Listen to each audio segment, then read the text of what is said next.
دنیا میں سب سے زیادہ لکھی جانے والی کتاب ہمارے نامہ اعمال ہیں، اور قیامت کے دن جو کتاب سب سے زیادہ پڑھی جائے گی وہ بھی ہمارے نامہ اعمال ہیں۔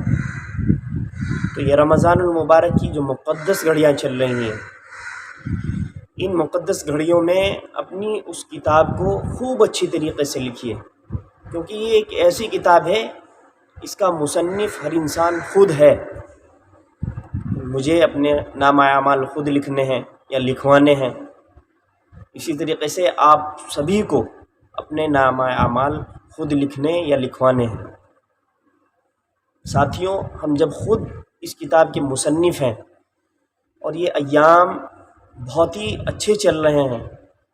ان میں ہم اپنی اس کتاب کو خوب اچھی طریقے سے لکھ سکتے ہیں، تو پھر ان ایام کو ایسے نہ جانے دیں، کوتاہی نہ برتیں، ان ایام کو مضبوطی سے پکڑ لیں، اپنے نامہ اعمال کو خوب اچھی طریقے سے لکھ لیں، تاکہ کل قیامت کے دن جب ہماری یہ کتاب پڑھی جا رہی ہو تب فخر سے ہمارا سینہ چوڑا ہو جائے۔